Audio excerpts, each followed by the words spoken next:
Hello everyone, Fluffy here. Sorry it's taken me a few days to record. You know all the drama with the first two videos. The first one that came out I used with my wife's old computer, and I thought I was making it better, and I corrected it to being all fuzzy, and when I replayed it myself after all the improvements, I heard some kind of buzzing noise, so I apologize for that. So then I had to go to my phone to try to get the second one on, and little did I know that the camera split the film, so it came in two parts, and like I said, I still don't know how to edit and put the things together. So, but I did see quite a few people viewing the second video, so I thank you for that. So this is video number 3. I got new computer, still the installed camera, but it's different from the first camera, so we'll see how it goes. Hopefully, one day I can get like a GoPro or something like that. I think that's what most of the mukbangers use, and I'll improve. I promised y'all that I would, so I'm working hard at it. Today I have ramen. It is the Shin ramen. I always say it's the Cadillac of all ramens. It's very good. And I put some rice cakes in there, or duck. These are the coin-shaped ones. First video, I had the hardest time chewing the tube ones, and I think I didn't cook them long enough is what happened. So, but for sure, these are cooked. So I made some more cucumbers. They were so good, I had to do them again. These are actually not the little cucumbers like you get in the Korean store. These are the regular size cucumbers. And my nephew actually has a big garden this year, second time around, and he gave me a bunch of these, so I couldn't resist. I had to make them. So let's get started. Sorry you can't see the cucumbers. I'm kind of got a flaky setup here, I guess, and not enough room. One of these days I'll get a better setup than 2 TV trays. But until then, it'll have to do. So what have y'all been up to since the last time you saw me on here? Since the second video, and now it's been several days, longer than I would have liked. What have y'all been doing? Have you fibro people had enough spoons to get through your day every day? I think the last time I told you I was going to go to my niece's birthday party. She turned 3, and just like I thought, it's very hard to get up and go. Got like 3 hours worth of sleep, but by golly, I was determined to go, so I did. Had a really good time. Much family and friends were there.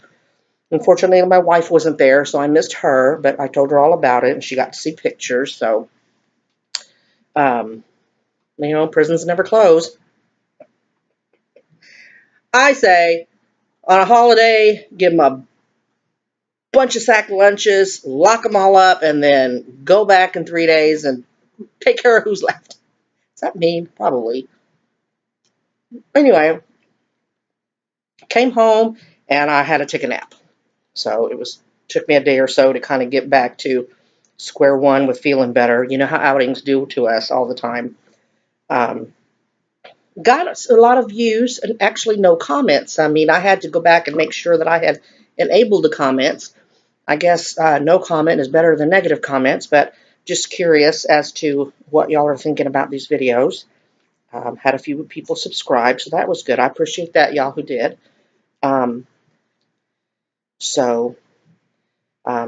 Has anybody ordered the chaga tea? Let me know. Let me know if I said enough that you thought you were curious about it and you want to try it. I did drink it like I told you that I would, only I've only drank it that one time. Like I told you, I'm really terrible about doing stuff that are good for me, so I really got to get back on that.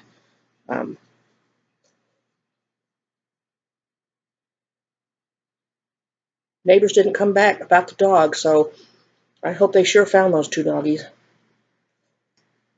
I know how I'd feel if we lost our dogs. We had a cat that was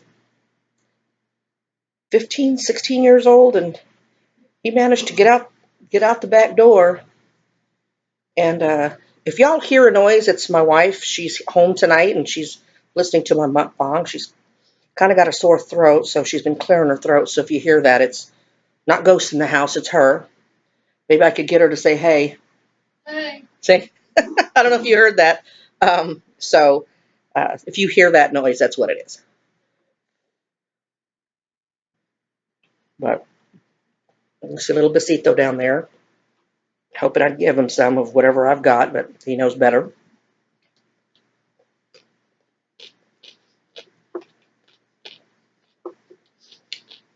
So how do y'all plan your day out, you fibro people? Do you have a list of things you want to accomplish and then you see how many you can get done, or just kind of play it by ear of how you're feeling that day? When I don't have a list, I just kind of wake up and think, oh, what do I have the energy for? Most of the time, my energy to do anything kind of builds up as the evening goes by, and normally if I get a wild hair to attempt the kitchen, load the dishwasher, it's usually really, really, really early in the morning. So my daughter's back from out of town, so I can't go banging and clanging like I used to. So far she hasn't complained that I've woken her up, so maybe I'm doing well.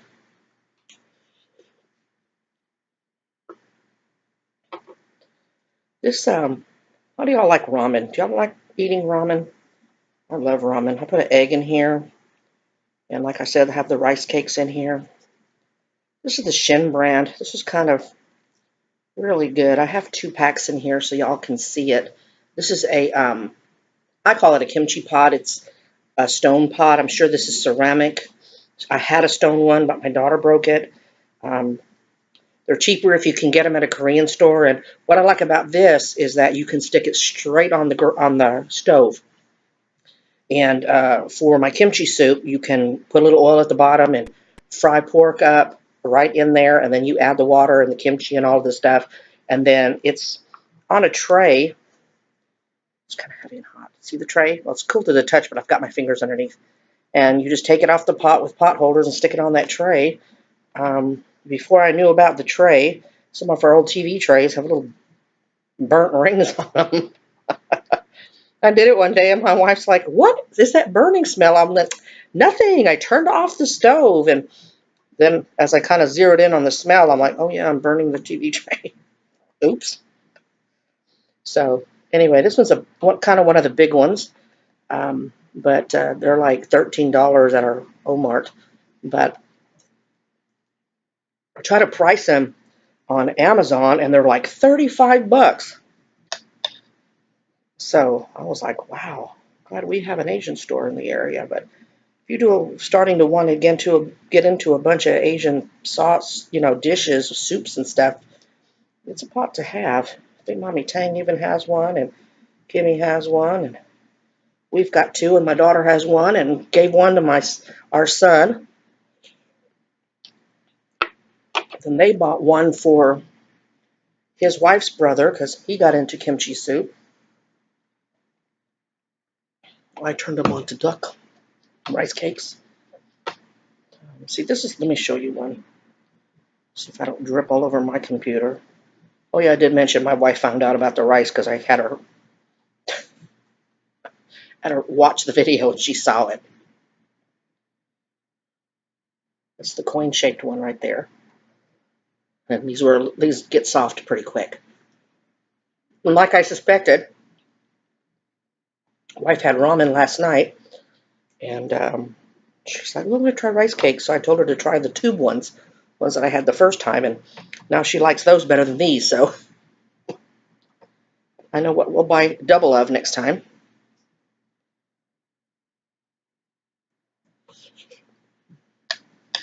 Did y'all take my suggestion and go watch the other people that I suggested you watch? Of course, if you're on my videos, you've probably watched them by now, and you're caught up with all their videos. Mommy Tang had her little girls do one with raspberries. They were so cute. They sang. It was really, really funny to see. They were so cute. My daughter's much older, all grown up, so it's hard to remember her little age anymore. Our son is right behind her. He's married. So it's kind of, oh, I remember she was that age. Barely, but I remember.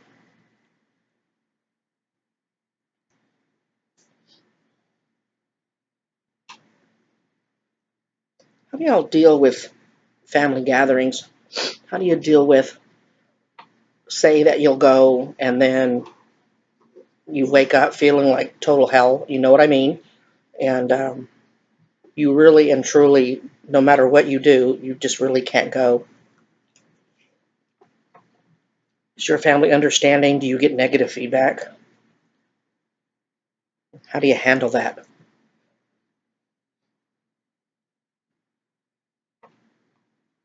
Like I said before, I'm kind of fortunate that my wife and my daughter get it as much as they can for not having the syndrome. I wanted to talk about my eye. Told you that I would tell you, and we're just barely 10 minutes in. I won't try to make this another 50-minute video. Back in October of 2014, my wife's father took ill, and the family called her down to her hometown, which is a few hours away from us. I was fortunate that our warden at the time allowed me to be off of work with her because we weren't married at the time, so technically our state didn't have to acknowledge our relationship, although everybody in God's country knew that we were a couple. But the warden let me go, so I felt an obligation to be with her. And the family was all at the hospital for a couple of days. I started to get very fatigued and tired. My wife, my girlfriend at the time, and her son kept encouraging me to go back to the brother's house and lie down and rest. And I'm like, no, my wife needs me and gotta be here. And so I stayed and got more and more tired.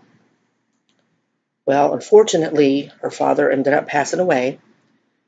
And so we were dealing with that. So the next day, the day I fell, we were staying at her brother's condo. And it was a 3-story condo. And the first floor consisted of course, the front and back door, and then a bedroom, which is where we stayed, and then a bathroom. And then the second floor consisted of the kitchen, the dining room, and the living room. So her brother and her had left to go and pick out photos for the funeral. Our son and his wife took that time to go visit cousins that he hadn't seen in a while. He invited me to go, and I'm like, no, I want to rest. I need to catch up. Y'all go ahead. So I was very tired, and they had left, and I was upstairs, and didn't make sense, but I thought, I need to go to the bathroom, so I'll go downstairs, go to the bathroom, come up, get my phone, and then go back downstairs and take a nap. Thought I was going to maybe get a bite to eat when I went upstairs to get my phone. Well, first thing to go when I get really, really tired is leg fatigue, get very fatigued. And I remember when I went down, from the living room, you go down a flight of stairs, down, and then there's a landing, and then you go the other way down the rest of the stairs to the first floor. So I remember going down the first part of the stairs, and I kind of stumbled. And I stood up, and I'm like, wow, what's that all about? Of course, I knew because I was tired. So I went to the second part. All I remember is taking a step off. Thinking back, my foot must have drug and hit that top stair, and down I went, face first, and my face hit the tile floor. And I remember seeing a blinding light and stars and everything, and I was real dizzy. I thought, of course I can talk about it now without totally breaking down, but I kept thinking, get up or you're going to die. I don't know why I thought that, but I kept saying, don't pass out, get up or you're going to die. I remember blood everywhere, and I got up, and my face started feeling numb, feeling better, I guess.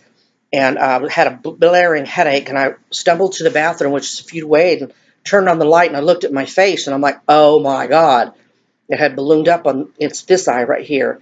It had ballooned up. So I said, I wonder if our son is still here. And I stumbled to the back door, and it's like those horror movies where you see it all the time and you think it's fake, where the people are pounding on the door or the window and nobody even turns around like they can't hear you.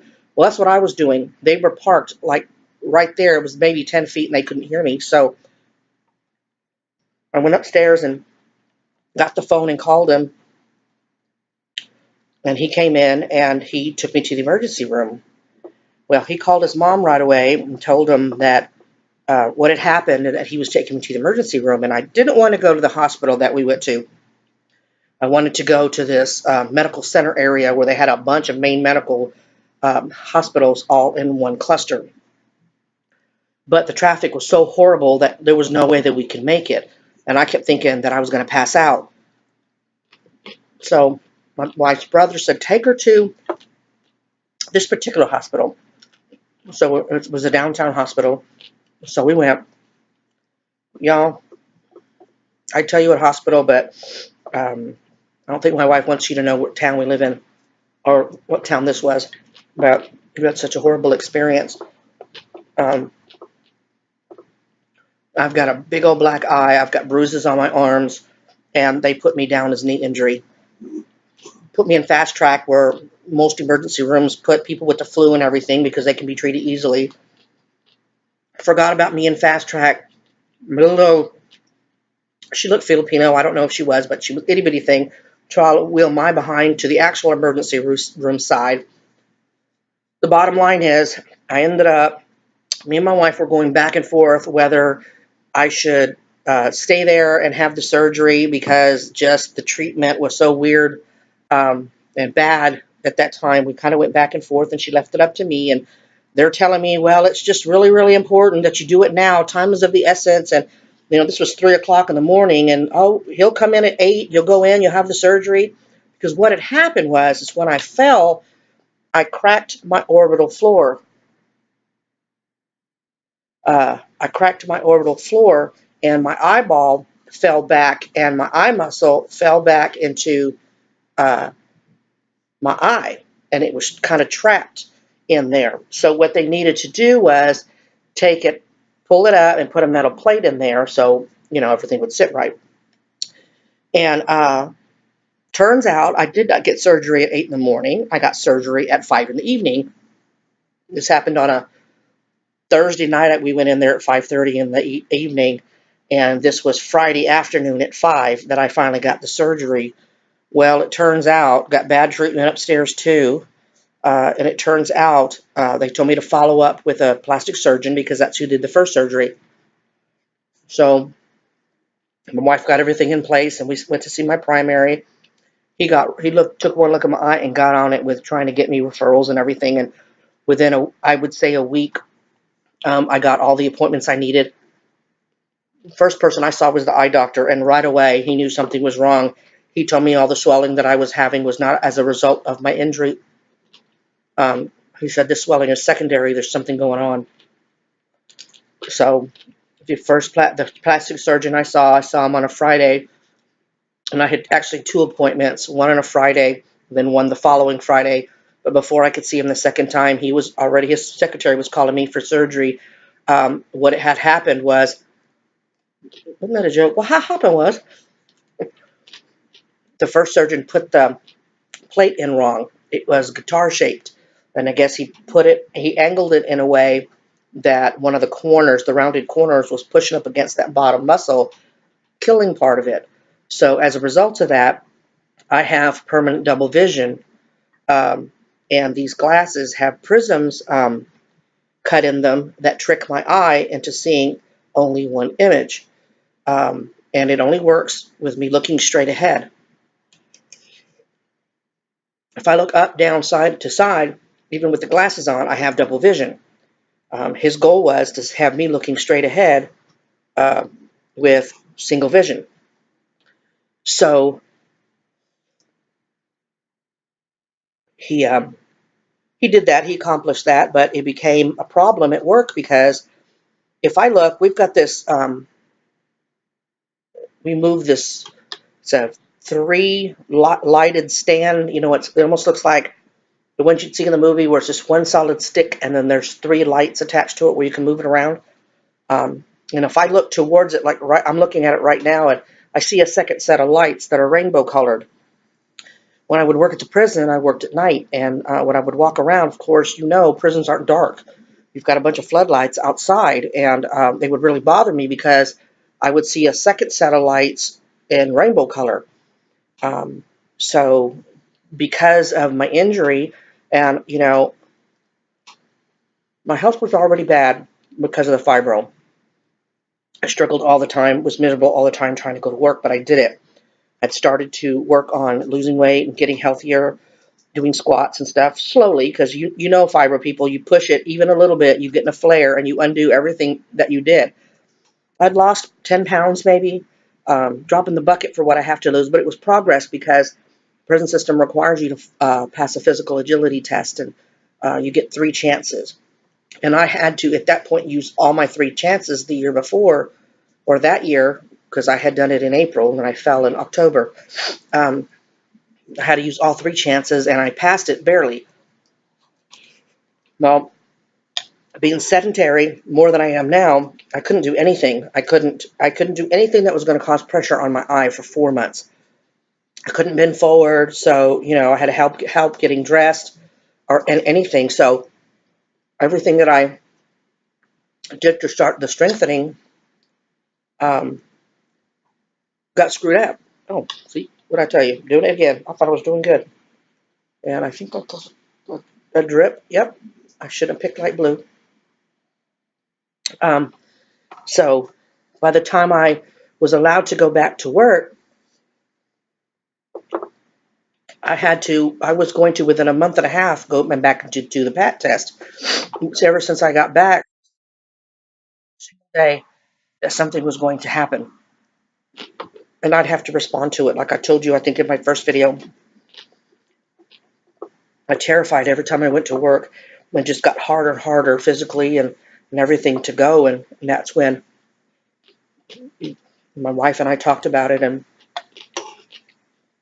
she told me, if you really need to quit, then quit. And that's where some of my guilt comes in because, like I told you before, we took a hit financially, and I'm the reason.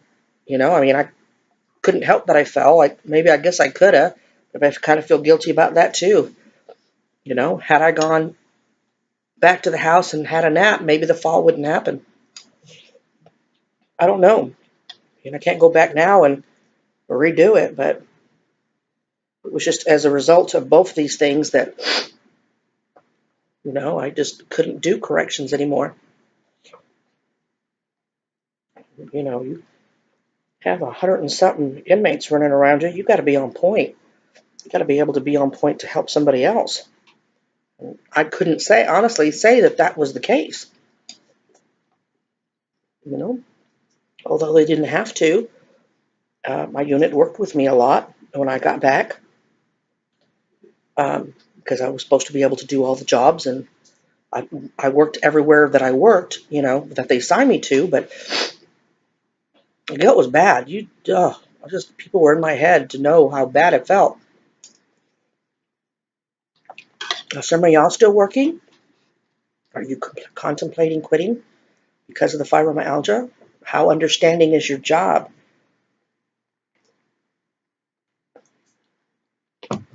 I was fortunate that before I got diagnosed, you build up a lot of time, hours that you can take off without losing pay. And I called out a lot before my diagnosis, a lot. I'm sure my coworkers were getting sick of me calling out, but, called out a lot. I mean, I called out so much I had to talk with my captain saying, hey, would it be better for the shift if I took a big chunk off of work so I could find out what the hell was going on? Again, captain at the time told me, you do what's best for you. The shift will be fine. We'll work it out. I was told, call in if you have to, come in if you can. And so that made me try harder to come into work. But I'm just curious. I see a lot of the posts on the fibro thingy saying that, they're scared they're going to lose their job because they call out all the time. Do we fall under the People with Disabilities Act? I don't know. But I was very fortunate that I was able to leave the job on my terms.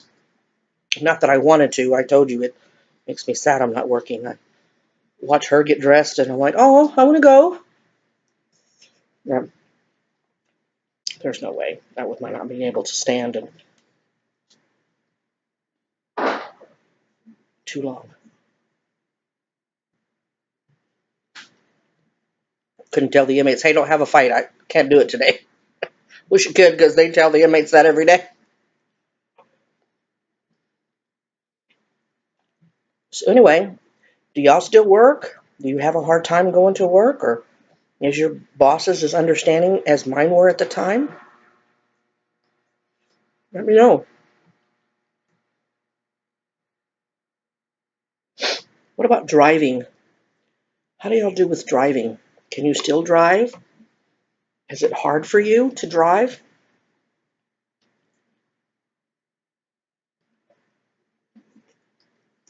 We have 2 cars. One's a standard and one's an automatic. And my wife takes the standard to work, and for a couple of reasons. One of them is, of course, we all know that standard is better on gas. And that car isn't really good on gas. Plus, it's very, very difficult for me to drive a stick because of my legs. And so she helps me out by leading me the automatic. Plus, the automatic is a mini SUV, and it's perfect. It's perfect for my height because I'm very short. I used to be 5'4". I think I'm at least a half inch shorter, but god dang it, I'm 5'4". It's documented somewhere I'm 5'4". So I'm kind of short, and it's hard to. In the other car, it's a sedan, so in that car I have to lower myself into the seat and pull myself out of the seat. And with the car that I drive, it's almost a slide over. I just kind of course I have to, I have to lift my leg up into the car, but then it's kind of a slide over. It's not having to pull myself into it. So it's much easier for me to drive. So I'm just curious how y'all do driving. It's really interesting when I drive, because when I drive, I have to, you look back for your blind sides, and when I look back, I can't, my glass is double vision, right? And before I got really good at it, I would get really, really dizzy because, I swing, just like normal, because now I'm looking through my glasses and looking ahead, I see one image, so in my mind, I'm normal again. And so I'd turn around and I'd get double vision. Now, when I turn, I have to close an eye so that I can kind of see halfway out of this eye to make sure nobody's coming. That gets interesting sometimes. But I still can drive when I have the enough energy to go anywhere. And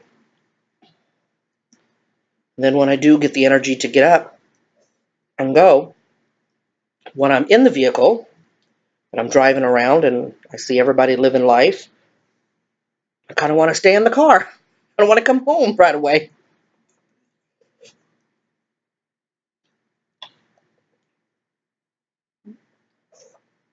Forgot a towel. I'll have to see soup on my chin for the rest of the video. So how do y'all do with driving? Thought about, making a little extra money at a time, and I guess I don't know a lot about it. What do y'all know about it? Ubers? I saw that I guess she's a vegan, and there was drama, and I saw her video, so I decided to watch her for one video. She's a teenager, and let me tell you something. That girl's got a potty mouth. She drops F-bombs like it's nothing. But anyway, she was telling us this harrowing story about an Uber. And I guess it's a taxi service, but it's not an official taxi service. People, I guess, can use their own vehicles and make money by driving people around. Have y'all heard about that? Is that a thing? I mean, is that do I have it right? Is that basically what you do? And if it is, I told my wife, I said, hey, maybe I could be an Uber. Our cars are fairly new, because I think you have to list what vehicle you'll be driving the people around in, because she was saying that the car that came to pick her up was not the car listed on the website. So I'm assuming if you become an Uber, you have to tell them what vehicle. And this guy totally lied. So she's concerned, and rightly so, that just like a cab driver, even though they know people pay online, I could, get into some trouble, which in the olden days I could handle myself. But with my health being what it is, she's worried that someone might try to take advantage. I don't even know if we have Ubers here. Like, I could take an Uber. I don't know if we have Ubers here. Maybe that's for big city folk. Do y'all have Ubers where you are? Do you know anything about them? Do you use them? And if you have you ever had a bad experience?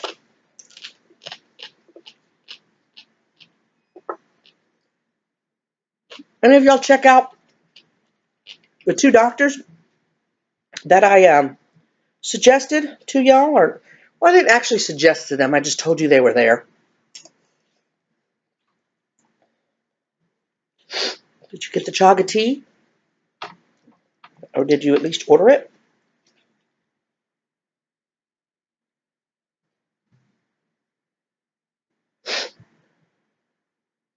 What about your costochondritis? Do y'all get it? You know what it is? What astounds me is that even though costochondritis, and I'll tell you in a second what it is, even though costochondritis is not an official symptom of fibromyalgia, a really high percentage of fibromyalgia people or sufferers have it. So the fact that it's not a symptom really, blows my mind. What it is, and I can't tell you how many EKGs that I got before I was diagnosed with fibro. What it is I guess the cartilage in between your ribs and the part that connects your rib cage to your sternum, it gets inflamed. Babe, just got delivered a washcloth. Yay! It's bleached. I probably did that.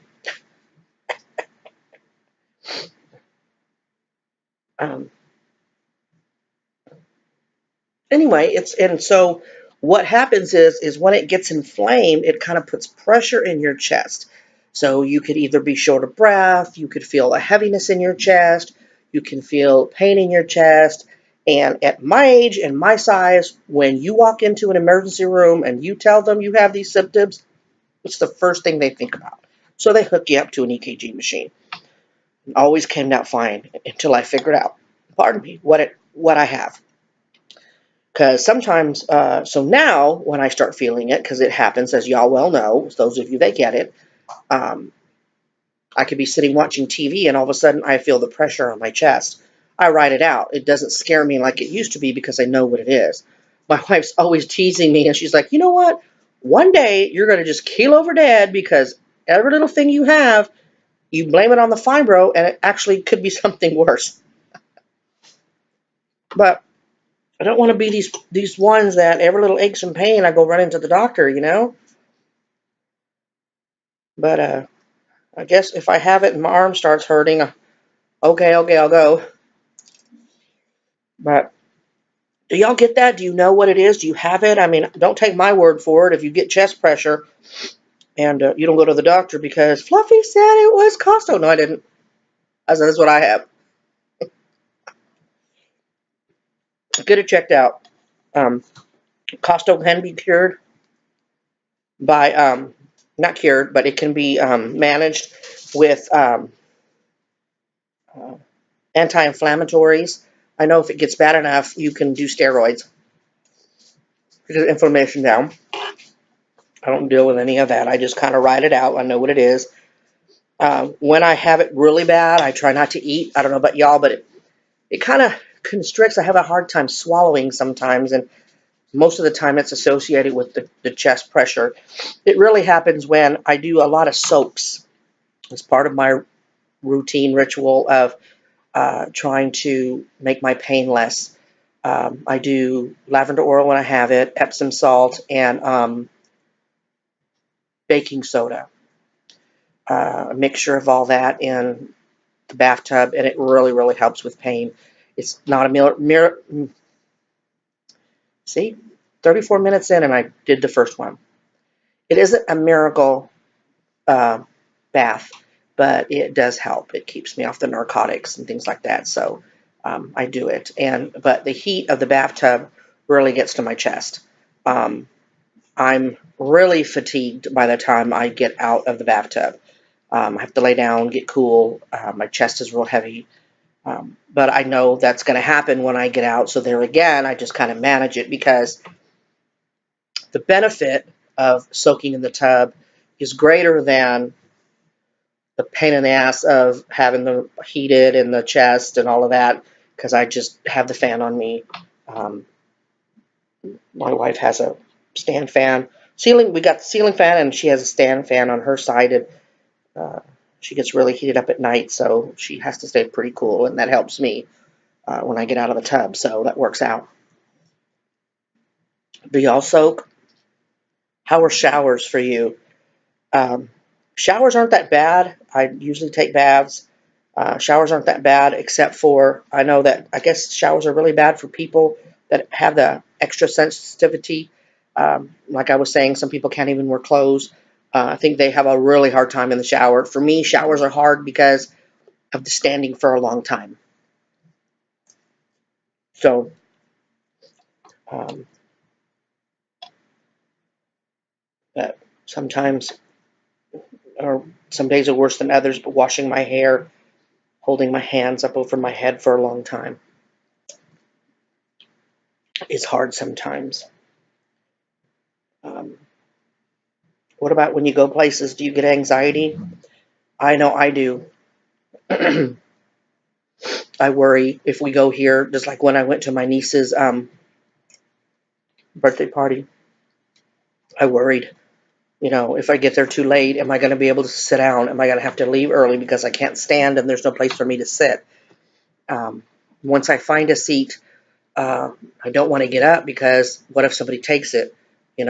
People aren't always considerate. Uh, so I don't mingle around, because I want to stay seated, because I don't have a chair that I can count on every time I go. Same thing in restaurants when we have waiting time. I worry, am I going to be able to stand long enough to get a table? Is there going to be a seat free for me to? And then I have the added anxiety of, because I'm a big person, um, I've got to sit, no booths. Most booths in restaurants are not big girl friendly, because the closer they sit the benches to the tables, the more booths they can put in the restaurant and more revenue. Um, so we have to get a table. We love booths, but we really can't sit in them too much anymore, unless the table itself moves and we can kind of push it. So it's not fun being big. It really isn't. People say, oh, you must like being that big. Really? I have to worry about, where I sit in a restaurant. Even if I get a table, I don't want to sit in the aisle because I have to sit so far back from the table. Am I blocking? Are people going to make a face because they have to scooch around me because my behind is taking up half the aisle? It's a lot of stress. Sometimes I go, can we just, order in? But then I like leaving the house and going places with my wife, and, she's not a hermit. She don't want a wife to be a hermit. She doesn't complain. But so then when I get there, I have anxiety. Oh my God, is there going to be a place for me to sit? I got to hurry up, when we get invited to dinner parties, which not so much anymore. She works and I'm home, but you go with a group of people, I'll usually tell her, go grab me a seat that's, where I can fit and I'm not all out in the way. It's a lot of pressure on me, and an unfair pressure on her.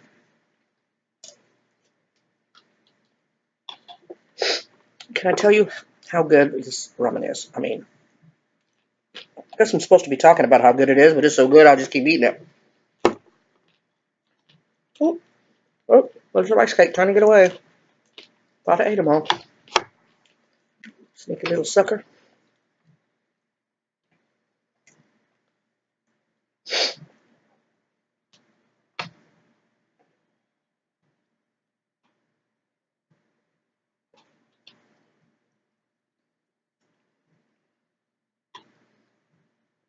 It rained here all day. It's actually the thunder that woke me up today.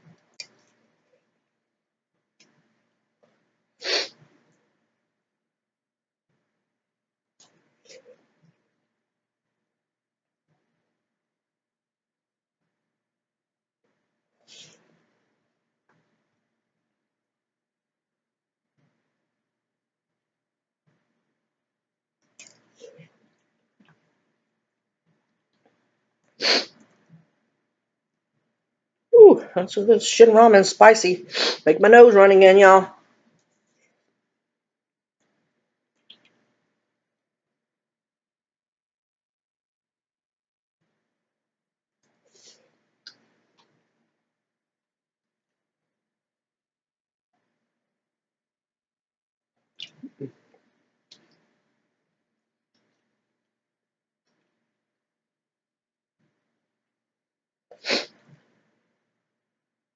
One of the things that I was worried about, and this is probably something silly to worry about, but most of your mukbangers make a lot of eating noises,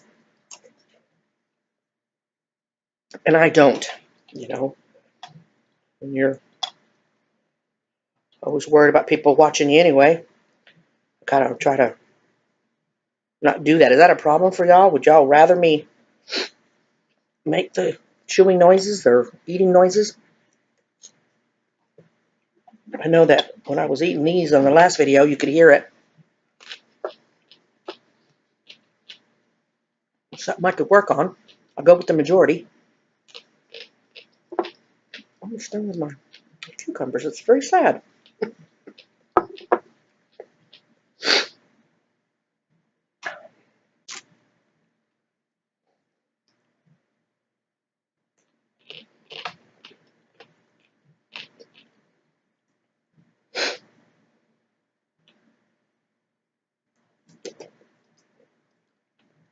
I hear Virginia's getting nailed this time around. I think they got all the... Took a while to get up there, but I guess they've got a lot of flooding. Virginia or West Virginia, I can't remember. We have a friend that used to work with us in corrections, and he's moved up there, and he's been posting pictures about flooding. Looks like this state all over again. Then we get the rain, and it rained all day. Finally cleared up shortly before I taped this video because I took the trash out, and I was able to without getting soaked.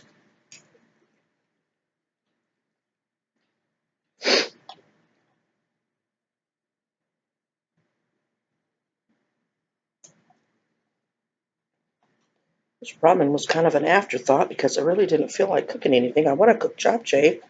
I have all the ingredients for it, but it's all that prep. I really didn't. I really got to get a video out because I'm really excited and I really, really, really want to film. I was getting anxious that I hadn't posted anything in a few days. When did I? Friday? Saturday? It's already what? Tuesday? Oh my god. Actually, it's technically Wednesday. It's like 1:30 in the morning and I'm eating something spicy. Thank God I'm not at that age where anything past 8 o'clock spicy gives you heartburn all night. I still have a cast iron stomach.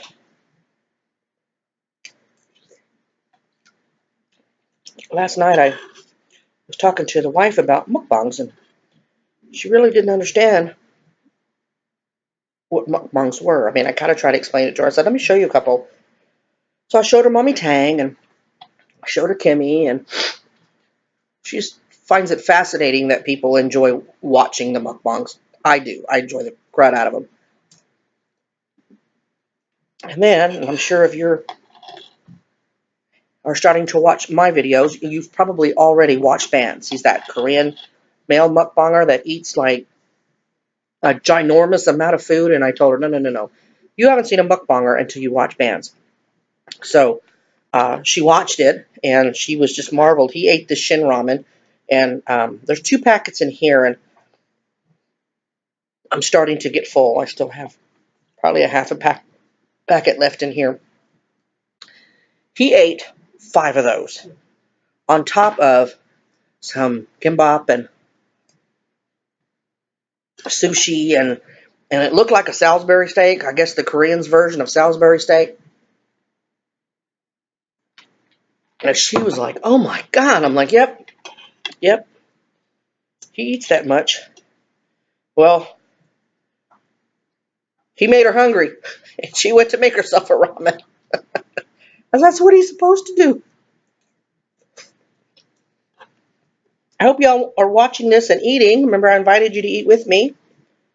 If I could be a little bit more reliable and say, "Hey, I'm going to have japchae on such and such date," or actually you wouldn't have to because you're not watching me live, so, you could read it and then make yourself the exact same thing and we could eat it together.